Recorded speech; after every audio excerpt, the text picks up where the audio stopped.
Saudi अरब में बैनुल-अक़वामी Saudi food expo का आगाज़ हो गया, जिसमें दुनिया भर से फूड कंपनियों की जानिब से स्टॉल्स लगाई गईं। पाकिस्तानी फूड कंपनियों की बड़ी तादाद की जानिब से भी स्टॉल्स नुमाइश का हिस्सा हैं, जिनका इफ्तिताह सफ़ीर पाकिस्तान अहमद फ़ारूक ने दिगर के हमरा किया। दारुल हुकूमत रियाद 3 रोज़ा बैनुल-अक़वामी फूड एक्सपो में दुनिया के 97 ममालिक की फूड मसनूआत बनाने वाली 1000 से ज़ायद कंपनियों की जानिब से स्टॉल्स लगाए गए हैं। पाकिस्तान के राइस एक्सपोर्ट समेत नमक, मशरूबात और दीगर फूड आइटम्स बनाने वाली कंपनियों की जानिब से स्टॉल्स लगाए गए हैं।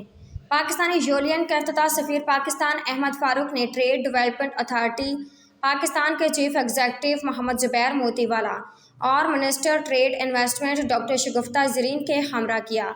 इस मौके पर सफ़ीर पाकिस्तान अहमद फ़ारूक का कहना था कि सऊदी अरब एक बड़ी मार्केट है, जिसमें पाकिस्तानी फूड मसनूआत की खपत को आसानी से बढ़ाया जा सकता है, जिसके हमारी मईशत पर मुस्बत असरात मुरतब होंगे। Chief executive development authority Pakistan Mohammad Zubair Motiwala का कहना था कि पाक सऊदी तजारती मरासिम फ़रोग़ पा रहे हैं, जिससे पाकिस्तानी अशिया को सऊदी मार्केट में फ़रोग़ देने के लिए ऐसी नुमाइश नुमायाँ किरदार अदा करती हैं।